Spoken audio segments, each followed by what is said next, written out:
आपकी आवाज में आज बात महाराज, महाकाल और सियासी बवाल की। एमपी में सियासत की नजर आने वाले विधानसभा उपचुनाव पर है और इसी चुनाव के लिए कांग्रेस हो चाहे बीजेपी एड़ी चोटी का जोर लगा रहे हैं। यूपी का हिस्ट्री शीटर विकास दुबे महाकाल के दरबार पहुंचा तो कांग्रेस ने गंगा जल से शंख द्वार को धो दिया, यानी गंगा जल के सहारे कांग्रेस वोटों को अपना बनाने की जुगाड़ में है। वहीं बीजेपी में अपनों में रार साफ साफ दिखने लगी है। कई सवाल हैं जिनके जवाब जानने की कोशिश करेंगे। खास पैनल भी हमारे साथ जुड़ेगा, लेकिन आइए सबसे पहले हमेशा की तरह देखते हैं एक रिपोर्ट।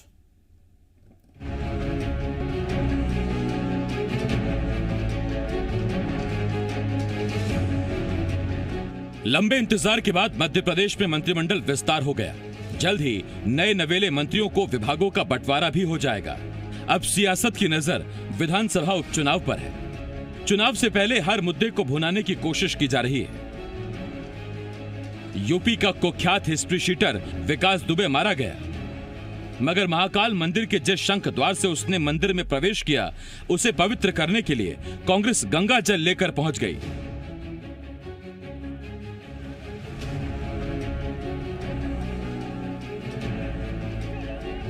सज्जन सिंह वर्मा की मौजूदगी में शंख द्वार को कांग्रेस ने शुद्ध किया, तो अब इसी शुद्ध पर सियासी युद्ध छिड़ गया है। बीजेपी ने इसे कांग्रेस का पॉलिटिकल पाखंड करार दे दिया। कुछ नहीं, गंगा जल हमने छिड़का, हमारे ऊपर भी छिड़क लिया कि कहीं हमसे भी कुछ गलती हो गई तो हम भी शुद्ध हो जाएं। ये तो एक प्रतीकात्मक था। बाबा की चरण में हमें शीश नवाना था, उससे मांगना था रक्षा कि हमारी रक्षा कर हमारे प्रदेश की। पॉलिटिकल पाखंड है ये। ईश्वर के पास तो संत भी जाते हैं, शैतान भी जाते हैं। अब एक हाथ जगह तो कांग्रेस को छोड़ देनी चाहिए, हर जगह पाखंड करना मैं अच्छा नहीं मानता। एक तरफ जहां कांग्रेस ने गंगा जल छिड़क कर वोटरों को अपना बनाने की कोशिश की, तो वहीं बीजेपी में अपनों में ही रार खुले तौर पर दिखने लगी है। मंत्रिमंडल विस्तार में ग्वालियर चंबल को कई मंत्री पद मिले। मंत्री बनने के बाद नेता ग्वालियर पहुंचे तो राजमाता और माधवराव सिंधिया की छतरी पर तो गए, मगर रानी लक्ष्मीबाई को याद करना भूल गए और यही बात जयभान सिंह पवैया को चुभ गई। पवैया ने ट्वीट कर अपनी नाराजगी जाहिर की। नए नवेले मंत्रियों का तो स्वागत हो चुका है और अब पार्टी तैयारी कर रही है सिंधिया के ग्वालियर आगमन की। मंत्रिमंडल विस्तार के बाद सिंधिया का ग्वालियर दौरा ऐतिहासिक बनाने के लिए पार्टी और सिंधिया समर्थक पूरी ताकत लगा रहे हैं। बड़ी तादाद में कांग्रेसियों को बीजेपी में लाने की रणनीति पर काम हो रहा है। हालांकि बीजेपी की इस तैयारी पर कांग्रेस ने निशाना साधा है। 15 से 20 हजार ऐसे कार्यकर्ता हैं उनके जो भारतीय जनता पार्टी ज्वाइन करने वाले हैं। फुल प्रूफ लिस्टिंग ये लोग कर रहे हैं और जैसे ही सिंधिया जी समय देंगे ग्वालियर आने का, ये सब भारतीय जनता पार्टी की सदस्य लेंगे। वही लीडर उनके साथ जाएंगे जो सो कॉल्ड नेता है और जिनको अपने काम कराने के लिए शासन प्रशासन से उनकी आवश्यकता पड़ती है, उसी प्रकार के लोग जाएंगे। और मुझे लगता नहीं है कि 1000 कार्यकर्ता भी जाएगा उनके साथ, क्योंकि पहले एक सैकड़ा ही नहीं जा पाए। तो बिल्कुल कांग्रेस को किसी प्रकार की कोई चिंता या फिक्र नहीं है। अब सवाल यह है, उपचुनावों के लिए विरोधियों पर तो वार किया जा रहा है, मगर क्या अंदरूनी रार के साथ उपचुनाव की जंग फतह हो पाएगी? सवाल यह है कि सिंधिया ने तो पार्टी में अपनी ताकत दिखा दी, मगर पुराने दिग्गजों के साथ के बिना बीजेपी उपचुनाव में अपनी ताकत दिखा पाएगी? उज्जैन से मनोज जैन के साथ शैलेंद्र सिंह, जी मीडिया, ग्वालियर। रिपोर्ट हमने आपको दिखाई। कांग्रेस बीजेपी दोनों से सवाल हैं। इस वक्त दो खास मेहमान हमारे साथ जुड़ रहे हैं। हमारे साथ बीजेपी के कद्दावर नेता कैबिनेट मंत्री गोपाल भार्गव जी, कांग्रेस के सीनियर लीडर विधायक पूर्व मंत्री बृजेंद्र सिंह राठौर जी हमारे साथ जुड़ रहे हैं। आप दोनों का बहुत बहुत स्वागत करता हूं। इसके साथ साथ हरीश दिवेकर जी, एसोसिएट एडिटर, जी मध्य प्रदेश छत्तीसगढ़, हमें ज्वाइन कर रहे हैं। हरीश जी, आपका बहुत बहुत स्वागत है। सबसे पहला सवाल बृजेंद्र जी आपसे। बृजेंद्र जी, एक फिल्म आई थी गंगा जल, उसमें डायलॉग था सब पवित्र कर देंगे, तो सब पवित्र कर देंगे। यूपी के हिस्ट्री शीटर उज्जैन में दिखता है तो आप जाकर महाकाल में शंख द्वार को गंगा जल से शुद्ध करते हैं, लेकिन मध्य प्रदेश में आज ही इंदौर के मानपुर में एक महिला के साथ गैंगरेप हुआ, आप मानपुर को शुद्ध करने पहुंचे। 1 जुलाई से हमीदिया अस्पताल में कोमा पीड़ित है गैंगरेप, उसकी आज मृत्यु हो गई, वहां पहुंचे शुद्ध करने के लिए।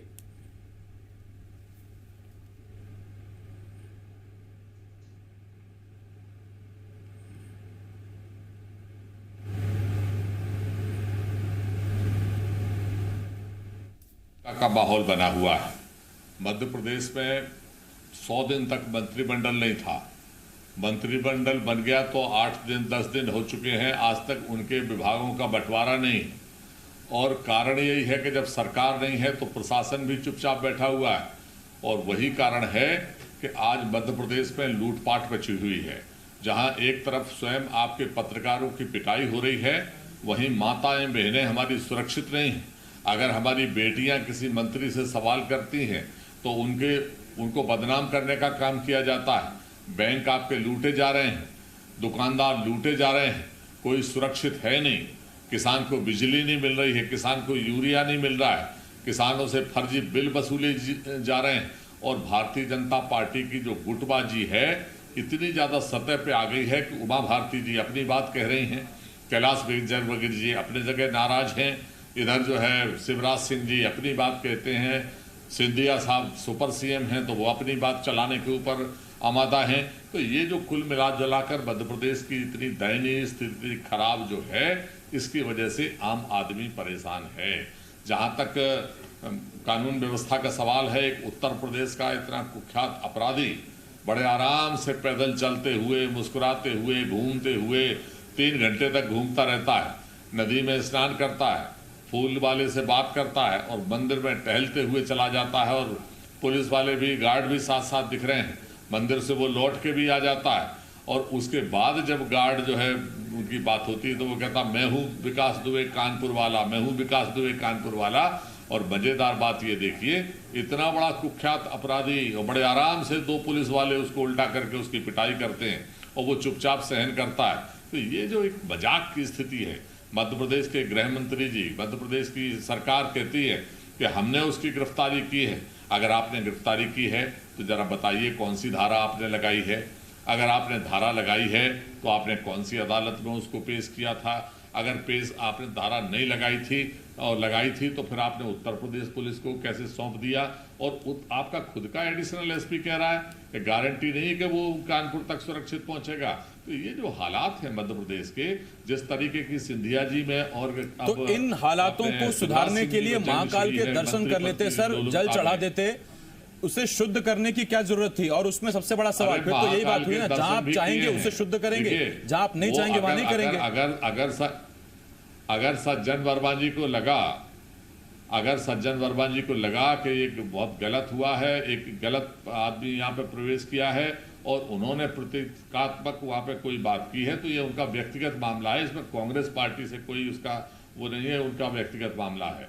जहाँ तक मध्य प्रदेश में और घटनाएं हो रही हैं, कांग्रेस पार्टी हर जगह चिंता करती है। और जहाँ तक अगर आप बात कर रहे हो मंदिर की, तो 300 करोड़ रुपए का मध्य प्रदेश कांग्रेस की सरकार में कमलनाथ जी ने ही वहाँ का पैकेज बनाया था और मंजूर हम लोगों ने किया था। एक नहीं, ऐसे जो धार्मिक स्थल पे हम वोट धर्म के नाम पर नहीं मांगते, लेकिन धर्म आधार पे काम हम ही लोग करते हैं। राम राजा मंदिर ओरछा में है, राठौर जी आपने जब गुटबाजी का सवाल उठाया है तो उसका जवाब जरा गोपाल जी से ले लूं मैं। तो अगर ये कोई गलत नहीं है, तो प्रतीकात्मक अगर विरोध किया है तो इसमें कोई बुरी बात नहीं है। हाँ, लेकिन हाँ, हालांकि आपने ये भी कह दिया कि सज्जन जी को अगर लगा तो उनका व्यक्तिगत फैसला, यानी कि आपने अलग कर लिया को उससे। मैं लौट रहा हूँ आपके पास, गोपाल भार्गव जी आपके पास आ रहा हूँ। यहाँ तो सज्जन सिंह वर्मा ने जो किया, कांग्रेस उनके साथ खड़ी कि नहीं खड़ी वो तो ब्रजेंद्र जी बता रहे हैं, लेकिन आपसे एक सवाल, नए नवेले मंत्री आपके साथ जिन्होंने शपथ ली, जब वो ग्वालियर चंबल पहुंचे तो वो अपनी परंपरा के मुताबिक, अपनी श्रद्धा के मुताबिक वो छतरी पर गए राजमाता की, वो छतरी पर गए माधवराव सिंधिया की। लेकिन जयभान सिंह पवैया बताते हैं उनको शिकायत ये है कि जब आप राजमाता की छतरी पर जाते हैं, माधवराव सिंधिया की छतरी पर जाते हैं, तो फिर आप रानी लक्ष्मीबाई का आशीर्वाद लेने क्यों नहीं जाते, आप उनको क्यों भूल जाते हैं? देखिए, अपनी अपनी आस्था और विश्वास का विषय है। प्रथम बात तो यह है कि किसने कार्यक्रम बनाया और कार्यक्रम बनाने वाले ने उसमें क्यों शामिल नहीं किया। मैं मान के चलता हूं कि इसको बहुत ज्यादा तूल नहीं देना चाहिए, बहुत ज्यादा महत्व नहीं देना चाहिए। अब राजमाता जी भी हमारे ही हैं, सिंधिया जी भी हमारे हो गए, हम क्यों अलग मान के चले? और लक्ष्मीबाई जी की समाधि पर भी उनको भी सम्मान दिया जाएगा और उन पर भी पुष्प अर्पित किए जाएंगे। मैं मान नहीं सकता इन सब बातों के पीछे आप जैसे बजरंग भाई ने बहुत सी बातें कही, दर्जन भर बातों का समावेश उनके पूरे बयान में, उनके जो उन्होंने अभी परिचर्चा में भाग लिया, 1 दर्जन कम से कम विषय उन्होंने समाविष्ट कर दिए। मैं मान के चलता हूं कि जहां तक गुटबंदी का सवाल है, बयानों का सवाल है, लक्ष्मण सिंह जी ने क्या कहा सरकार के बारे में, आपके उमंग सिंगार जी ने क्या दिग्विजय सिंह जी के बारे में कहा, और गुटबंदी तो सबसे ज्यादा कांग्रेस में थी, जिसके कारण पार्टी में टूटन हुई और तो सरकार गिरी। तो ये तो प्रमाणित हो गया कि सरकार गिरी तो गुटबंदी के कारण ही गिरी। नंबर 1, इस पर अभी भी कंफ्यूजन बरकरार है। गोपाल जी, आप कहते हैं कि अब भी सरकार अपने कर्मों से गिरी, नेता छाती ठोक के कहते हैं हमने उखाड़ फेंकी। खैर वो अलग मसला है। गोपाल जी, मेरा एक छोटा सवाल आपसे और रहेगा। आपने कहा कि अब किसने कार्यक्रम बनाया, किससे भूल चूक हुई। मैं तो कहता हूं वहां ग्वालियर चंबल के लोग ये कहते हैं कि कार्यक्रम में अगर सिंधिया समर्थकों के कार्यक्रम में अगर रानी लक्ष्मीबाई के दर्शन, उनके आशीर्वाद अगर डाल दिया जाता, तो जो शब्द अभी ब्रजेंद्र जी ने इस्तेमाल किया कि सुपर सीएम से पंगा लेके फंसना है क्या?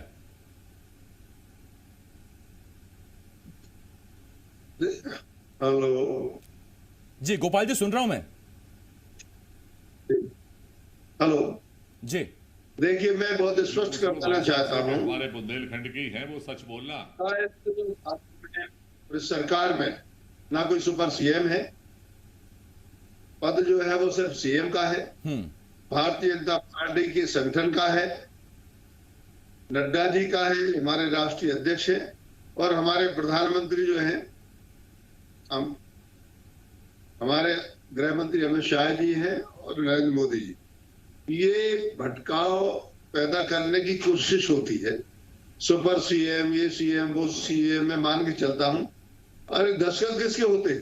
आज किसी कलेक्टर को किसी पद से हटाना होगा तो जो चीफ मिनिस्टर पद धारण किए होगा, राज्यपाल ने जिसको शपथ दिलाई होगी, वही तो करेगा। आज मैं मान के चलता हूं कि जरा सी बात में ब्रजेंद्र जी वरिष्ठ मंत्री रहे हैं, हमारे साथी हैं, और मैं कहना चाहता हूं कि वो इस बात को अच्छी तरह जानते हैं कि संवैधानिक व्यवस्था में जो शपथ देता है अधिकार उसी के पास होते हैं। अब ये कोई सुपर या फिर उससे कमतर, ये मान के चलता हूं कि ये सब बेमतलब की बात है, सब कोई अर्थ नहीं है। अब गोपाल जी ने जो बात कही बड़ी मजेदार बात कही है इस लिहाज से, क्योंकि अगर संविधान की शपथ लेकर ही और संवैधानिक तरीके से अगर कोई मुख्यमंत्री बनता है तो उसमें दिग्विजय सिंह कैसे पर्दे के पीछे से सरकार चलाते रहे, एक सवाल जरूर उठेगा। लेकिन इसमें दिलचस्प बात यह भी है कि उसमें किसी बीजेपी वाले ने यह बात नहीं कही थी, उमंग सिंघार ने यह बात कही थी। खैर मुद्दा उस पर चला जाए, उसी पर बहस चली जाए, मैं वहां नहीं जाऊंगा। हरीश जी आपके पास आ रहा हूं। हरीश जी, प्रभात झा का समझ में आता है, प्रभात झा राष्ट्रीय उपाध्यक्ष हैं और इसी मंच पर जी मध्य प्रदेश छत्तीसगढ़ के मंच पर आकर ही उन्होंने ज्योतिरादित्य सिंधिया का, उनके समर्थकों का खुले दिल से बीजेपी में स्वागत किया था।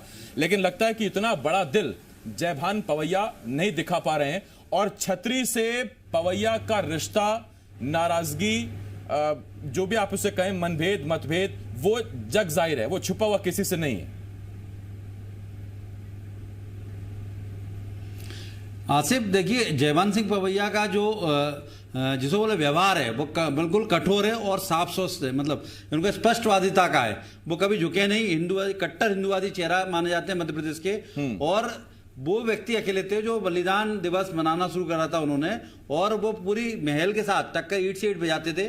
और जयभान पवैया जब भी बोलते थे तो पहला शब्द महल के खिलाफ होता था। जो व्यक्ति पहला शब्द महल के खिलाफ बोलता हो और अचानक परिस्थितियां बदलती हो, महल के साथ समझौता करना पड़ता हो, तो कहीं ना कहीं उसका दिल का छोड़ता था। तो अंदर से जो जयभान पवैया, वो बिल्कुल जयभान पवैया ओरिजिनल है, पर कई बार राजनीति में चेहरे बनाना पड़ते हैं और दूसरा चेहरा रखना पड़ता है। लेकिन जब बात स्वाभिमान की आती है, जब बात उनके अस्तित्व की आती है, तो वो अंदर का जो ऊपरी चेहरा है वो हट जाता है और अंदर वाली बात निकल के आती है। वही आज जयभान सिंह पवैया के ट्वीट में नजर आया। उन्होंने जिस तरह से लक्ष्मीबाई वीरांगना के बात को, अपमान की बात को लेकर कहा कि जब राजमाता पे जा सकते थे, जब माधवराव सिंधिया के उस पर छतरी पे जा सकते तो वीरांगना पे क्यों नहीं गए। तो उनका जो बात है उनकी बिल्कुल मौजूद है। लेकिन अब परिस्थिति बदल चुकी है। जो भाजपा के लोग थे अब उनके साथ कोई नहीं खड़ा, वो अकेले खड़े अंदर से सब मतलब उनकी बात को सहमति दे रहे हैं। पीठ पीछे बात करते सहमति है, लेकिन सामने नहीं बोल सकते। हालात बदल चुके हैं, सरकार है, राजनीति में सब कुछ स्थायी नहीं होता, राजनीति में सब कुछ अस्थायी होता है। तो जिस तरह से हालात बदले हैं, तो अब महाराज को साथ लेके चलना होगा, महाराज को नाराज नहीं कर सकते।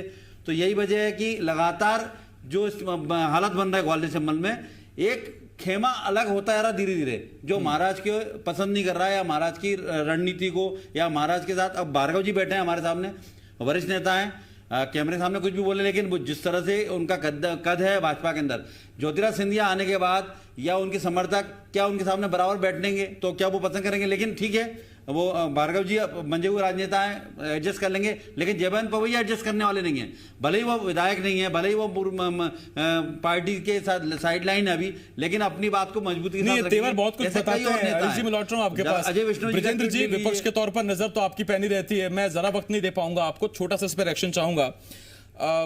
और मेरा सवाल आपसे यह है कि हम जानते हैं कि पवैया एक बहुत बड़ा मेला बलिदान दिवस पर कराते आ रहे हैं ग्वालियर में, और वो हम सब जानते हैं। इस बार वो मेला नहीं हुआ, नाम दे दिया गया, कोरोना की वजह से नहीं हुआ। ऐसा लगा कि या तो उनके तेवर ठंडे कर दिए गए या खुद उन्होंने कहीं पीछे कदम खींचा है। लेकिन आज इस तरह का ट्वीट और सीधा सवाल खड़े करना, यह बताता है कि पवैया ने शायद बता दिया है, सियासत में मैं जिंदा हूं, टाइगर का पता नहीं, मैं जिंदा हूं।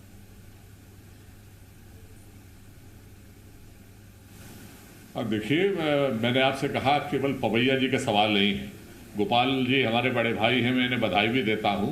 और ये हो या हम हो, बुंदेलखंड के जो लोग हैं, हम सब लोगों की भावनाएं लक्ष्मीबाई जी से जुड़ी हैं। और उनके बारे में इसके पहले हमारे वर्तमान सीएम ने क्या कहा था, सिंधिया साहब के बारे में क्या कहा था, और क्यों डरते हैं लोग, आप सब इतिहास को समझते हैं, उस पर बहुत जाने की जरूरत नहीं है।